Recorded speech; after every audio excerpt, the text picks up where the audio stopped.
Hello all welcome to toppers world. ഇത് നമ്മൾ നോക്കാൻ പോകുന്നത് 10ാം ക്ലാസ്സിൻ്റെ SSLC മോഡൽ എക്സാമിനേഷൻ ആണ്. ഫെബ്രുവരിയിൽ നിങ്ങൾ എഴുതിയ ഇംഗ്ലീഷ് എക്സാമിൻ്റെ ക്വസ്റ്റ്യൻ പേപ്പർ ആണ്. അതിൻ്റെ ജസ്റ്റ് ഒന്ന് അനലൈസിസ് ആണ് ഇന്ന് നമ്മൾ നോക്കാൻ പോകുന്നത്. നിങ്ങൾക്ക് വരുന്നത് ഇംഗ്ലീഷ് എക്സാം ആണ്. അപ്പോൾ അതുമായി ബന്ധപ്പെട്ട് നിങ്ങൾക്ക് ഉപകാരപ്പെടുന്ന ഒരു ക്ലാസ് ആയിരിക്കും ഇത്. എന്തൊക്കെയാണ് ചെയ്യേണ്ടത്, അതുപോലെ തന്നെ എങ്ങനെയൊക്കെയാണ് ആൻസേഴ്സ് എഴുതേണ്ടത് എന്നായിരിക്കും നമ്മളിതിൽ പറയുക. നമ്മളിതിൻ്റെ ആൻസർ കീ ഇതിൽ ഉൾപ്പെടുത്തിയിട്ടുണ്ട് കേട്ടോ. ഡിസ്ക്രിപ്ഷൻ പോലെ വരുന്നതിൻ്റെ ഒന്നും അല്ലാതെ മൾട്ടിപ്പിൾ ചോയ്സ് പാരഗ്രാഫ് ക്വസ്റ്റ്യൻസിൻ്റെ ആൻസേഴ്സ് എല്ലാം നിങ്ങൾക്ക് ഇതിൽ അവൈലബിൾ ആയിരിക്കും. അപ്പോൾ എല്ലാവർക്കും ക്ലാസ്സിലേക്ക് സ്വാഗതം. ക്ലാസ് തുടങ്ങുന്നതിന് മുമ്പ് നമ്മുടെ ഈ ചാനൽ ആദ്യമായി കാണുന്നവരാണ് നിങ്ങളെങ്കിൽ സബ്സ്ക്രൈബ് ചെയ്തൊന്ന് കാണാൻ വേണ്ടി ശ്രമിക്കുക. അതുപോലെ തന്നെ ഇംഗ്ലീഷിൻ്റെ ഇത് ഫെബ്രുവരിയിൽ നിങ്ങൾ എഴുതിയ മോഡൽ എക്സാമിനേഷൻ്റെ ക്വസ്റ്റ്യൻ പേപ്പറിൻ്റെ ആൻസർ കീ ആണ്. നമ്മൾ അതല്ലാതെ ഒരു മോഡൽ എക്സാമിൻ്റെ ക്വസ്റ്റ്യൻ പേപ്പറും കൂടി അപ്ലോഡ് ചെയ്യുന്നുണ്ട്. അപ്പോൾ അതെല്ലാവരും കാണാൻ വേണ്ടി ശ്രമിക്കുക. മാക്സിമം റിവൈസ് ചെയ്തിട്ട് എക്സാമിന് പോകാൻ വേണ്ടി ട്രൈ ചെയ്യുക. അതുപോലെ തന്നെ ഇംഗ്ലീഷിൽ എല്ലാ ചാപ്റ്റേഴ്സും നിങ്ങൾ വായിച്ചിട്ടുണ്ടായിരിക്കണം. പിന്നെ നിങ്ങൾക്കറിയാലോ എപ്പോഴും വരുന്നൊരു പാറ്റേൺ ഉണ്ട്. ആ പാറ്റേൺ തന്നെ അവർ ഫോളോ ചെയ്യുള്ളൂ. അപ്പോൾ ആ പാറ്റേൺ എപ്പോഴും ലെറ്റർ, കോൺവെർസേഷൻ, അതുപോലെ തന്നെ ഡയറക്റ്റ് സ്പീച്ചിൽ നിന്ന് ഇൻഡയറക്റ്റ് സ്പീച്ചിലേക്ക് ആക്കുക, ക്വസ്റ്റ്യൻ ടാഗുകൾ, അങ്ങനെ വരുന്ന ഒരു പാറ്റേൺ ഉണ്ട്. ആ പാറ്റേൺ എന്താണെന്ന് അറിയാനാണ് നമ്മൾ മെയിനായിട്ട് ഇപ്പോൾ ഈ ക്വസ്റ്റ്യൻ പേപ്പർ വീണ്ടും ഒന്ന് റിവൈസ് ചെയ്യണത് കേട്ടോ. അപ്പോൾ നമുക്ക് നോക്കാം. ക്വസ്റ്റ്യൻ 1 to 5 നിങ്ങൾക്കറിയാലോ 80 മാർക്കിൻ്റെയാണ് സെക്കൻഡ് ലാംഗ്വേജ് മാർക്ക് വരുന്നത്.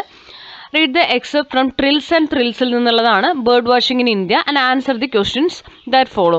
അപ്പോൾ നിങ്ങൾക്ക് ആദ്യം തന്നെ ഒരു പാരഗ്രാഫ് തന്നിട്ടുണ്ട്. ഈ പാരഗ്രാഫിൽ തന്നെ ഇതിന് ആൻസേഴ്സ് ഉണ്ട്. നമുക്ക് തന്നിരിക്കുന്ന ചോദ്യങ്ങളുടെ ഉത്തരങ്ങൾ എവിടെ ഉണ്ട്? ഈ പാരഗ്രാഫിൽ തന്നെ ഉണ്ട്.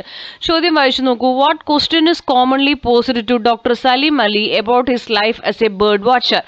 ഒരു ബേർഡ് വാച്ചർ എന്ന നിലയിൽ സലീം അലിയോട് എന്നും വന്നിട്ടുണ്ടായിരുന്ന ചോദ്യങ്ങൾ എന്തായിരുന്നു എന്നുള്ളതാണ്. അതിന് ആൻസർ ഉണ്ട്. എന്താണ് ആൻസർ വരിക? The commonly posed question is about the thrilling adventures in his lifetime of exploring for birds. അതിൽ ആൻസർ ഉണ്ട്. Next, why can any bird watcher make exciting discoveries in India?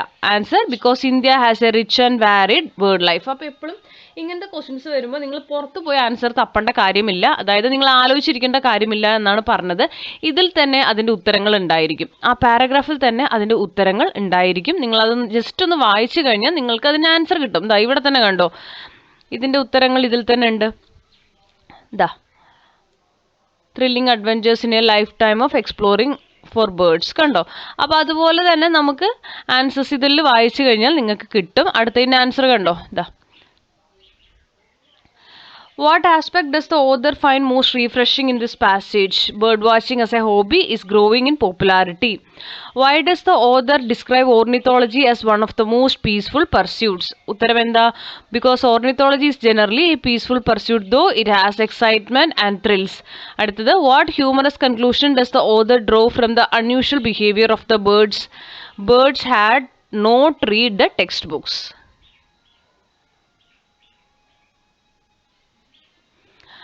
അടുത്തത് നമുക്ക് തന്നിരിക്കുന്നത് മിറർ എന്നുള്ള പോയത്തിൽ നിന്നാണ്. അപ്പോൾ പോയം എന്തായാലും നിങ്ങൾ നോക്കിയിട്ട് പോകട്ടോ. പോയത്തിൽ നിന്ന് പോയത്തിൻ്റെ ലൈൻസ് തന്നിട്ട് തന്നെയായിരിക്കും ചോദ്യങ്ങൾ ഉണ്ടായിരിക്കും. അതുകൊണ്ട് പേടിക്കേണ്ട കാര്യമില്ല.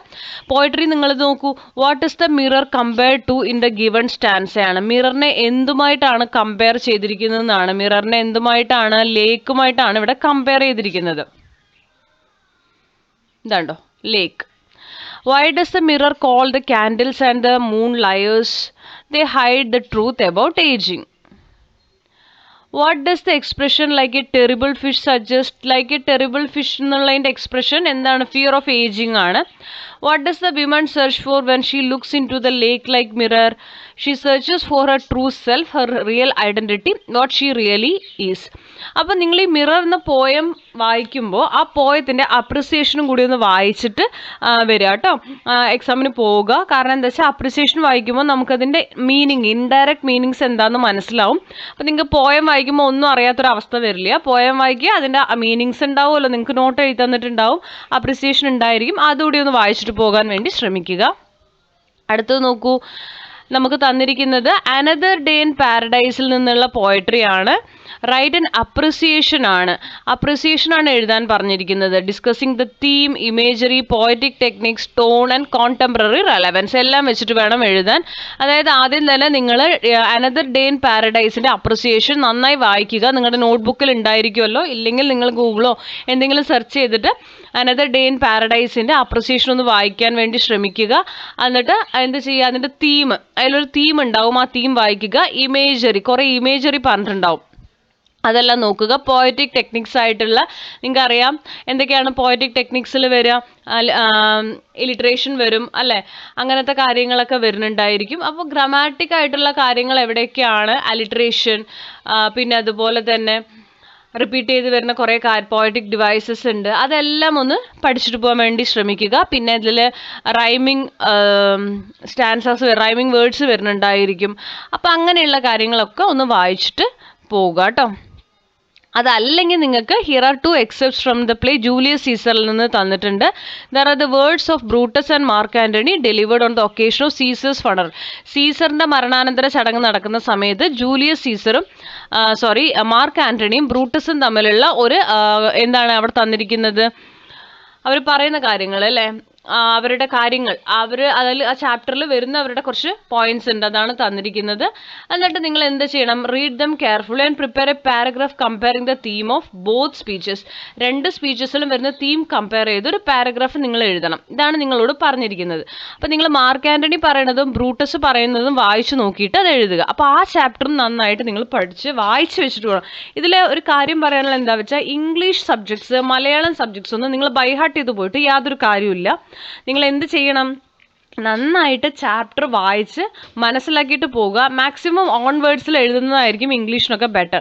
പിന്നെ അതുപോലെ തന്നെ നിങ്ങൾക്ക് കുറേയൊക്കെ പാരഗ്രാഫ് തന്നിട്ട് ക്വസ്റ്റ്യൻസ് ആണ് ആൻസർ ചെയ്യുക. അപ്പോൾ പാരഗ്രാഫിൽ ആൻസേഴ്സ് ഉണ്ടായിരിക്കും. അവിടെ നിന്ന് തന്നെ നിങ്ങൾക്ക് മാക്സിമം മാർക്ക് സ്കോർ ചെയ്യാൻ പറ്റും.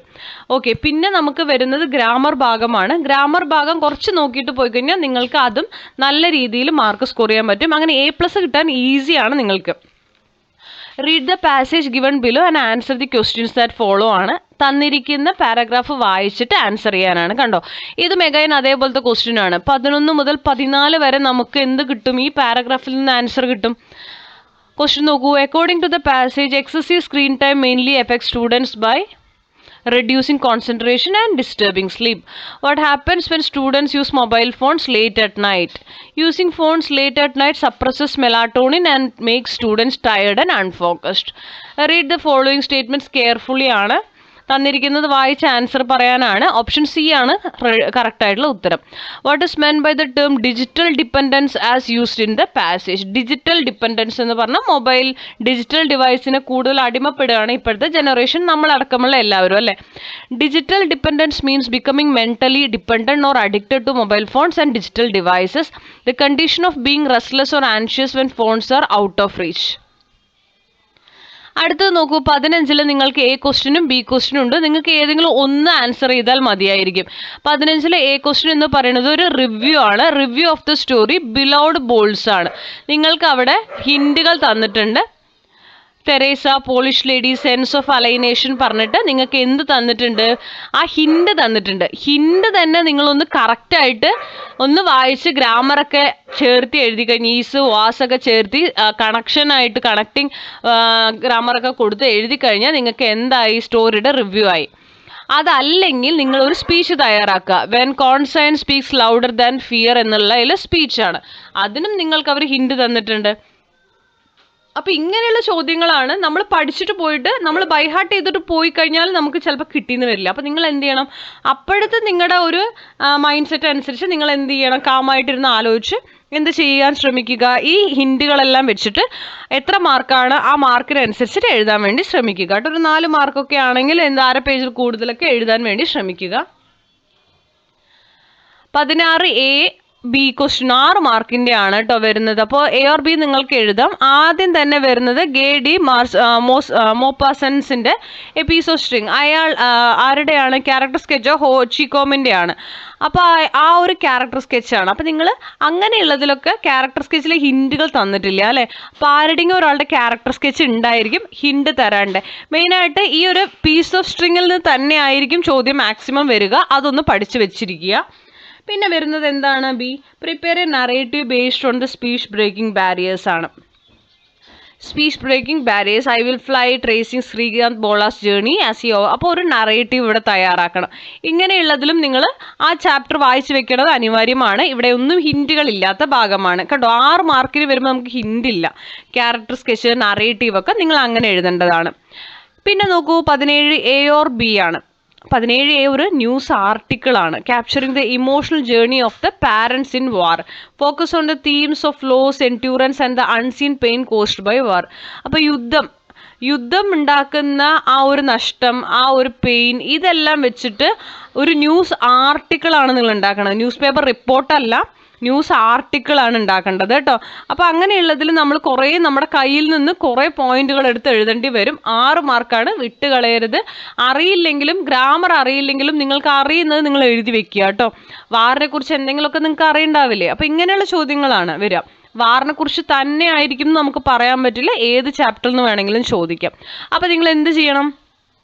അറിയില്ല എന്ന് പറഞ്ഞിട്ട് ഒരു ക്വസ്റ്റ്യൻ സ്കിപ്പ് ചെയ്യരുത്. ഇപ്പോൾ 17A ഓർ ബി ഉണ്ടല്ലേ, അപ്പം നിങ്ങൾക്ക് എയും ബിയും അറിയാമെന്ന് കരുതൂ. നിങ്ങൾ എയും ബിയും സമയമുണ്ടെങ്കിൽ നിങ്ങൾക്ക് രണ്ടും എഴുതാം. മനസ്സിലായോ? മാർക്കുകൾ കിട്ടും. മാക്സിമം 10ാം ക്ലാസ്സിലൊക്കെ അവർ മാർക്ക് തരാനേ ശ്രമിക്കുള്ളൂ, നിങ്ങളുടെ മാർക്ക് കട്ട് ചെയ്യില്ല. അപ്പം നിങ്ങൾ എന്ത് ചെയ്യണം? മാക്സിമം എഴുതി വിടാൻ വേണ്ടി ശ്രമിക്കുക. അടുത്തത് നോക്കൂ, ബി എന്താ? 17B.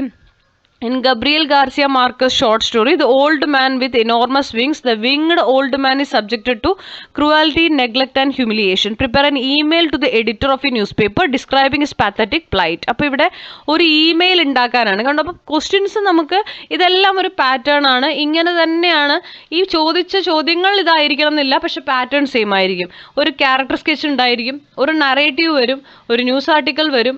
ഇവിടെ ഒരു ഇമെയിൽ ഉണ്ട്. എപ്പോഴും ഇമെയിൽ എഴുതുമ്പോൾ നിങ്ങൾക്ക് അറിയാലോ, ഫ്രമും ടൂവും വേണം. ഫ്രമിൽ നിങ്ങൾ ഏതെങ്കിലും ഒരു 123@gmail.com എന്ന് കൊടുത്താലും കുഴപ്പമില്ല. ടൂലും അതുപോലെ തന്നെ ആരുടെയെങ്കിലും ഒരു പേര് കൊടുക്കുക, gmail.com എന്ന് കൊടുക്കുക, അല്ലെങ്കിൽ email.com എന്തായാലും കൊടുക്കുക. അങ്ങനെ ഫ്രമും ടൂവും കൊടുക്കുക. സബ്ജക്റ്റ് എന്ന് പറഞ്ഞിട്ട് സബ്ജക്റ്റ് എന്താണെന്നും എഴുതി കൊടുക്കുക. ശേഷം മാത്രം ബോഡി, അതായത് മാറ്റർ എഴുതുക കേട്ടോ. എപ്പോഴും ഇമെയിലിന് ഒരു ഫോർമാറ്റ് കീപ്പ് ചെയ്ത് എഴുതാൻ വേണ്ടി ട്രൈ ചെയ്യുക. അടുത്തത് 18A ആണ്. അടുത്തത് നമുക്ക് ഡയറി എൻട്രി ആണ് കണ്ടോ. അപ്പം നിങ്ങൾ ഡയറി എൻട്രി എഴുതുന്നതും ഇതുപോലെ ഡയറി എഴുതുമ്പോൾ ഒരു ഡേയും ഡേറ്റും മസ്റ്റായിട്ട് കൊടുക്കുക കേട്ടോ. 4 മാർക്കാണ്. അടുത്തത് B question, A or B ആണ്. School IT club is launching an eco friendly AI powered robotics enable smart waste collector. Prepare 2 creative and catchy promotional tag lines. ഇവിടെ ടാഗ് ലൈൻസ് ആണ്. അപ്പോൾ ഇവിടെയൊക്കെ നിങ്ങൾക്ക് 2 എഴുതാൻ പറഞ്ഞു കഴിഞ്ഞാൽ ബെറ്റർ എന്താണ്? ഇവിടെ 2 ടാഗ് ലൈൻ എഴുതിയ 4 മാർക്കാണ്. വേസ്റ്റ് കളക്ടറിൻ്റെ 2 ടാഗ് ലൈൻ. അപ്പോൾ 2 ടാഗ് ലൈൻ എഴുതുന്നതാണ് ബെറ്റർ, 4 മാർക്ക് കിട്ടി. അപ്പം നിങ്ങൾക്ക് നോക്കിയിട്ട് ഇങ്ങനെയുള്ള ക്വസ്റ്റ്യൻസിനൊക്കെ ഉചിതമായത് ഏതാ നോക്കിയിട്ട് നിങ്ങൾക്ക് എഴുതാം. അടുത്തത് നോക്കൂ, നമുക്ക് biographical sketch of the writer Fatou Diome using the hints given below ആണ്. ഇത് വളരെ ഈസിയാണ്. നിങ്ങൾക്ക് ഇതിൽ കുറേ തന്നിട്ടുണ്ട് ഹിൻറ്റ്. അത് അങ്ങോട്ട് കംപ്ലീറ്റ് ആയിട്ട് എടുത്തിട്ട് ഒരു ഓർഡറിൽ വൃത്തിയായിട്ട് അങ്ങ് എഴുതി കഴിഞ്ഞാൽ 6 മാർക്ക് നിങ്ങൾക്ക് കിട്ടും. ഓക്കെ. 20ാമത്തെ ഒരു ഇവന്റ് ഇൻവിറ്റേഷൻ ആണ്. നമ്മുടെ ഡ്രാമ ക്ലബ്ബ്, നിങ്ങളുടെ സ്കൂളിലെ ഡ്രാമ ക്ലബ്ബ് ശാകുന്തളം എന്ന് പറയുന്ന നാടകത്തിന് സ്റ്റേജ് പ്ലേ ചെയ്യുകയാണ്, അവതരണം നടത്താൻ പോവുകയാണ്.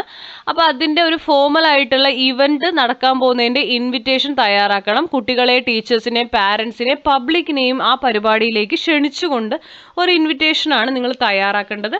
അപ്പോൾ സാധാരണ നമ്മളൊരു ഇൻവിറ്റേഷൻ തയ്യാറാക്കുമ്പോൾ അതിൽ എന്തൊക്കെ വേണം, എന്താണ് അവിടെ നടക്കാൻ പോകുന്നതെന്ന് വേണം, ഡേറ്റ്, ടൈം, സ്ഥലം, അവിടെ എന്തൊക്കെയാണ് നടക്കാൻ പോണേ, സ്പെഷ്യൽ അട്രാക്ഷൻ എന്തൊക്കെയാണ്, ഇതിനെക്കുറിച്ചെല്ലാം അതിലുണ്ടായിരിക്കണം. 4 മാർക്കാണ്. ഇനി 21 നോക്കൂ, read the passage given below and frame 3 appropriate WH questions and 1 yes/no questions based on it ആണ്. ഇത് വളരെ ഈസിയാണ്, 4 മാർക്കാണ് അല്ലേ. ആ താഴെ തന്നിരിക്കുന്ന പാസേജ് ഒന്ന് വായിക്കുക. WH ക്വസ്റ്റ്യൻസ് എന്ന് പറഞ്ഞാൽ വാട്ട്, ഹൂ, വേർ അങ്ങനെയൊക്കെ ഉള്ളതില്ലേ. WH വരുന്ന ക്വസ്റ്റ്യൻസ്, വാട്ട് ഇസ് എന്നൊക്കെ വരുന്ന ക്വസ്റ്റ്യൻസ്, വേർ ആർ എന്ന് വരുന്ന ക്വസ്റ്റ്യൻസ്, ഹൂ ഇസ് എന്ന് വരുന്ന ക്വസ്റ്റ്യൻസ് ഒക്കെ തയ്യാറാക്കുക. 1 yes/no ആയിരിക്കണം. അതായത് നമ്മൾ ചോദിക്കുമ്പോൾ അയാൾക്ക് യെസ് ഓർ നോ എന്നുള്ള ആൻസർ മാത്രമേ അയാളിൽ നിന്ന് വരാൻ പാടുള്ളൂ. അങ്ങനെ ഒരു ചോദ്യമായിരിക്കണം ഒരെണ്ണം. അപ്പോൾ ഇതുപോലെ നിങ്ങൾ ക്വസ്റ്റ്യൻസ് തയ്യാറാക്കുക. ഇതെല്ലാം വളരെ ഈസി ആയിരിക്കും. പാരഗ്രാഫ് നന്നായി വായിച്ചിട്ട് ക്വസ്റ്റ്യൻ ഉണ്ടാക്കുക. അടുത്തത് 22 മുതൽ 26 വരെയാണെങ്കിൽ find below a table featuring the greatest music composers in the world. അപ്പോൾ ഇവിടെ നമുക്ക് തന്നിരിക്കുന്നത് ഈ ബോക്സ് നോക്കിയിട്ട് നമുക്ക് ക്വസ്റ്റ്യൻസ് ഉണ്ട് ആൻസർ ചെയ്യാൻ. വളരെ എളുപ്പമായിരിക്കും, ഇങ്ങനത്തെ ഒരെണ്ണം ഉണ്ടായിരിക്കും എന്തായാലും. അപ്പോൾ ഇതൊക്കെ ചോദിച്ചാൽ 5 മാർക്ക് നിങ്ങൾക്ക് ഈസി ആയിട്ട് കിട്ടും. കണ്ടോ, a child prodigy who composed more than 600 musical workers. Wolfgang ആണ്. അടുത്തത് what is the nationality of the musician who composed the well tempered clavier. Answer അതിലുണ്ട് German. 24 which composer is known for composing great music even after losing his hearing. Ludwig ആണ്. 25 which combination of composer and work is correct based on the information given. Chopin ആണ്. Nocturnes and etudes ആണ്. 26 mention the musical period of the composer whose famous works include nocturnes and etudes. Romantic ആണത്. അടുത്തത് edit the passage ആണ്. ഇതൊക്കെ sure ആയിട്ടുള്ളതാണ് കേട്ടോ. അതായത് നമുക്ക് ഇത് തന്നെ ചോദിക്കുന്ന പറയാൻ പറ്റില്ല, പക്ഷെ എഡിറ്റ് ദ പാസേജ് എന്തായാലും വരും. അപ്പം നിങ്ങൾ ആദ്യം ശ്രദ്ധിക്കേണ്ടത് അവിടെ ഗ്രാമർ ആണോ തെറ്റ്, അതല്ല സ്പെല്ലിംഗ് ആണോ തെറ്റ്, അതുമല്ല ഫുൾ സ്റ്റോപ്പിന് ശേഷം ആദ്യം വരുന്നതാണെങ്കിൽ ക്യാപിറ്റൽ ലെറ്ററുകളാണ് വരേണ്ടത്, ക്യാപിറ്റൽ ലെറ്റർ എഴുതാത്തതാണോ തെറ്റ്, അങ്ങനെ നോക്കിയിട്ട് വേണം എപ്പോഴും ഇത് കറക്റ്റ് ചെയ്യാൻ വേണ്ടിയിട്ട് കേട്ടോ. അപ്പോൾ ഇവിടെ തന്നെ നമുക്ക് നോക്കൂ, വാസ് ഓൺ ഫെബ്രുവരി അല്ല, വാസ് ഇന്നാണ് വരിക. അതുപോലെ ബി ഡിസ്മെന്റിൽഡ് എന്നൊരു വേർഡ് ഇല്ല, ഡിസ്മാൻഡിൽഡ് ആണ്. സ്പെല്ലിംഗ് ആണ് അവിടെ തെറ്റ്, MA ആണ് വരിക. അടുത്തത് കംപ്ലീറ്റ് അല്ല, കംപ്ലീറ്റ്ലി എന്നാണ് ആയി മാറുക. നെക്സ്റ്റ് ഡി ബട്ട് അല്ല, ആൻഡ് ആണ്. അടുത്തത് ഇ വരുന്നത് വാസ് ആണ്. അടുത്തത് എഫ് ദർ അല്ല, ദെയർ ആണ്. കാരണം ചെറിയ ഒരു ലെറ്റർ ഡിഫറൻസ്, ഗ്രാമർ ഡിഫറൻസ് ഒക്കെയാണ് വരിക. മാക്സിമം നിങ്ങൾ വായിച്ചു നോക്കിയിട്ട് ഇത് ചെയ്യുക കേട്ടോ. അടുത്തത് ഫില്ലിംഗ് ദ ബ്ലാങ്ക്സ്. അടുത്തത് ഫ്രേസൽ വെർബുകളാണ്. ഫ്രേസൽ വെർബ് എഴുതുമ്പോഴും അതേപോലെ തന്നെയാണ്. ചില ഫ്രേസൽ വെർബുകൾ നിങ്ങൾക്ക് സ്കൂളിൽ ടീച്ചേഴ്സ് പഠിപ്പിച്ച് തന്നിട്ടുണ്ടാവും. ഏകദേശം അത് തന്നെ വരും നമുക്ക് പറയാൻ പറ്റില്ല, എങ്കിലും മാക്സിമം ഫ്രേസൽ വെർബുകൾ നിങ്ങളുടെ ടെക്സ്റ്റിൻ്റെ ഓരോ ചാപ്റ്ററിൻ്റെ ഓരോ യൂണിറ്റിൻ്റെ ബാക്കിൽ ആക്ടിവിറ്റീസ് വരുന്ന സമയത്ത് അതിൽ കുറേ ഫ്രേസൽ വെർബുകൾ നിങ്ങൾക്ക് ഉണ്ടായിരിക്കും എക്സസൈസിൽ ചെയ്യാൻ വേണ്ടിയിട്ട്. അപ്പോൾ അതിലൊക്കെ ഏതാ ചോദിച്ചിരിക്കണം നോക്കുക. കുറേ ഫ്രേസൽ വെർബുകൾ ഉണ്ട്. മോസ്റ്റ്ലി അത് നിങ്ങൾക്ക് ടെക്സ്റ്റിൽ തന്നിരിക്കുന്ന ഏതെങ്കിലും റിലേറ്റ് ചെയ്തിട്ട് തന്നെയായിരിക്കും ഫ്രേസൽ വെർബുകൾ ചോദിക്കുക. അപ്പോൾ ഇവിടെ തന്നെ എയിൽ സെറ്റ് ഔട്ടാണ്, ബിയിൽ സോർട്ട് ഔട്ടാണ്, സിയിൽ മേക്ക് ഔട്ടാണ്, ഡി റാൻ ഔട്ട്, ഈ ടേൺഡ് ഔട്ട്. അടുത്തത് 29 ഇതുപോലെ തന്നെയാണ്. നമുക്ക് കറക്റ്റായത് സെലക്ട് ചെയ്തിട്ട് അതിനകത്ത് എഴുതാനാണ്. കിങ് എൻറ്റേർഡ് ദി ആണ് വരിക. ബിയുടെ അവിടെ വിത്ത് വരും. സി ഓൺ ആണ്. ഡി ബിക്കോസ് ആണ്. ഈ നെയ്തർ ആണ്. എഫ് നോർ ആണ്. ഓക്കെ, അപ്പോൾ ഇതുപോലെ നമുക്ക് മാറ്റി മാറ്റി ഇത് വായിച്ചു നോക്കി. ഗ്രാമർ കുറച്ച് നിങ്ങൾ പഠിച്ചിട്ട് പോയാൽ മാത്രമേ കിട്ടുള്ളൂ. ബട്ട് അത് കിട്ടിയാൽ നിങ്ങൾക്ക് വളരെ ഈസിയാണ്. 3 മാർക്ക്, അര മാർക്കാണ് ഒന്നിന് വരുന്നത് കേട്ടോ. അപ്പോൾ ഇതൊന്ന് സ്കിപ്പ് ചെയ്യരുത്. തെറ്റോ എന്ന് പറഞ്ഞാൽ ചെയ്യാതെ ഒന്നും വിടരുത്, എല്ലാം ചെയ്യുക കേട്ടോ. അടുത്തത് കണ്ടല്ലോ, ക്വസ്റ്റ്യൻ ടാഗ് വരുന്നതാണ്, അല്ലെങ്കിൽ കംപ്ലീറ്റ് കോൺവെർസേഷൻ ആണ്. നമുക്ക് you went to the bakery this morning ആണ് അല്ലേ. അപ്പോൾ ആദ്യം നമ്മൾ നോക്കേണ്ടത് ഇവിടുത്തെ ആൻസർ എന്താണെന്നാണ്. യെസ്, ഐ ഡിഡ് ആണ്. അപ്പോൾ ഡിഡുമായി റിലേറ്റ് ചെയ്ത് എന്തോ ഒരു ക്വസ്റ്റ്യൻ ടാഗാണ് ഇവിടെ വരിക. ഏടെ അവിടെ ഡിഡിൻറ്റ് യു ആണ് വരിക. അടുത്ത് നോക്കൂ, വുഡ് യു മൈൻഡ് ആണ്. വുഡ് യു മൈൻഡിനെ തുടർന്ന് എപ്പോഴും എന്തേ വരുള്ളൂ എന്നറിയോ, ഒരു ING ഫോമാണ് വരിക. Telling me what happened. You had ബെറ്ററിനെ ഫോളോ ചെയ്ത് വരുന്നത് V1 ഫോം ആയിരിക്കും. Try again. കണ്ടോ. അടുത്ത് യെസ് ഐ നോ എന്ന് കഴിഞ്ഞിട്ട് ഇവിടെ ഡിയിൽ വരുന്നത് I would be in better position വരും. അടുത്തത് ഈ why do people behave this way. ഇതിൻ്റെ ഇങ്ങനെ വരാൻ കാരണം എന്താ, പീപ്പിൾ ബിഹേവ് ദിസ് വേ ഇവിടെ കണ്ടു. അപ്പോൾ ഇത് വെച്ചിട്ട് നമ്മളൊരു ചോദ്യം ഉണ്ടാക്കിയതാണ്, Y do people behave this വേ എന്നുള്ളത്. അടുത്തത് നോക്കൂ, റിപ്പോർട്ടഡ് സ്പീച്ച് ആണ്. എപ്പോഴും റിപ്പോർട്ടഡ് സ്പീച്ചൊക്കെ ഉറപ്പായിട്ടും ഉണ്ടാവും. ഇതിൽ നമുക്ക് പകുതിയോളം നമുക്ക് പാരഗ്രാഫിൽ നിന്ന് എഴുതാനാണെങ്കിൽ ബാക്കി കുറച്ച് നിങ്ങൾ സ്വന്തമായി എഴുതാനുള്ളതാണ്, ബാക്കി കുറച്ച് നിങ്ങളുടെ ഗ്രാമറാണ്. ഇങ്ങനെയാണ് ക്വസ്റ്റ്യൻ പേപ്പറിനെ അവർ വിഭജിച്ചിരിക്കുന്നത്. അപ്പോൾ Mister student who do you want to write to എന്ന് ചോദിക്കുന്നു. അപ്പോൾ ഇതിനെ നമുക്ക് റിപ്പോർട്ട് ചെയ്യാം. Mister student asked Teresa who she wanted to write to. അപ്പോൾ തെരേസ റിപ്ലൈ എന്താണ്, I want to write to Boleslaw Kaszput in the town on the Warsaw road. അപ്പോൾ അതെങ്ങനെ റിപ്ലൈ വരും, Teresa replied that she wanted to write to Boleslaw Kaszput in the town on the Warsaw road. Reported ഒക്കെ എഴുതി കഴിഞ്ഞാൽ നിങ്ങൾക്ക് 2 മാർക്കല്ലേ വരുന്നത്. അടുത്തത് 32 complete the passage ആണ്. എഗൈൻ നമുക്ക് ഫില്ലപ്പ് ചെയ്യാൻ വേണ്ടിയിട്ടാണ്. അവരുടെ തന്നിരിക്കുന്ന ഹിൻഡിൽ നിന്ന് എടുത്തെഴുതിയാൽ മാത്രം മതി. അതിൽ എയിൽ നമ്മൾ എഴുതേണ്ടത് മോട്ടലാണ്, ബിയിൽ എഴുതേണ്ടത് സ്പോർക്ക്, സിയിൽ എഴുതേണ്ടത് ബ്രഞ്ച്, ഡിയിൽ എഴുതേണ്ടത് മോക്ടെയിലാണ് കേട്ടോ. അപ്പോൾ നമ്മൾ ഇതൊക്കെ നിങ്ങൾ ചെയ്ത് ഗ്രാമർ ഭാഗമാണെങ്കിൽ കുറച്ച് ബുദ്ധിമുട്ടാണ്. അപ്പം നിങ്ങൾ ക്വസ്റ്റ്യൻ പേപ്പേഴ്സൊക്കെ ആൻസർ ചെയ്തിട്ടുണ്ടാവും എന്ന് കരുതുന്നു. മോഡൽ എക്സാമും സ്കൂളിൽ ഒരുപാട് റിവിഷനൊക്കെ ആയിട്ട് നിങ്ങൾ കറക്റ്റ് ആയിട്ടുണ്ടാവും. മാക്സിമം നിങ്ങൾ കൂടുതൽ പഠിച്ചിട്ട് പോകാൻ വേണ്ടി ശ്രമിക്കുക. ഇനിയും നിങ്ങൾക്ക് 2 ദിവസം കൂടി ഉണ്ട്. ഇന്നും നാളെയും ഇരുന്ന് നന്നായിട്ട് ഒന്നുകൂടി ഈ ഗ്രാമർ പോർഷൻ അതുപോലെ തന്നെ ചാപ്റ്റർ റീഡ് ചെയ്യുക. ക്വസ്റ്റ്യൻ ടാഗുകൾ എങ്ങനെയാണ് എഴുതേണ്ടത് നോക്കുക. അങ്ങനെയെല്ലാം ശ്രമിക്കുക. നമ്മളിനി ഒരു മോഡൽ ക്വസ്റ്റ്യൻ പേപ്പറും കൂടി ചെയ്യുന്നതായിരിക്കും. ഇത് നിങ്ങൾക്ക് നിങ്ങൾ എഴുതിയ ഒരു ക്വസ്റ്റ്യൻ പേപ്പർ ആയതുകൊണ്ടാണ് അധികം ഞാനൊന്നും പറയാതിരുന്നത്. നിങ്ങൾക്ക് ഇതിൻ്റെയൊക്കെ ആൻസർക്ക് കിട്ടിയിട്ടുണ്ടാവും ഓൾറെഡി, അതുകൊണ്ടാണ്. അപ്പോൾ നിങ്ങൾക്ക് ക്ലാസ് ഉപകാരപ്പെട്ടെങ്കിൽ ഒന്ന് ലൈക്ക് ചെയ്യുക, ഷെയർ ചെയ്യുക, സബ്സ്ക്രൈബ് ചെയ്യുക. നിങ്ങൾ വാച്ച് ചെയ്യുക, നന്നായി എക്സാം എഴുതുക. എല്ലാവരും A+ സ്കോർ ചെയ്യാൻ വേണ്ടി ശ്രമിക്കുക. ഒരു ക്വസ്റ്റ്യനും നിങ്ങൾ വിട്ട് കളഞ്ഞിട്ട് വരരുത്, എല്ലാം എഴുതുക കേട്ടോ. അപ്പോൾ എല്ലാവർക്കും all the best. Thank you for watching.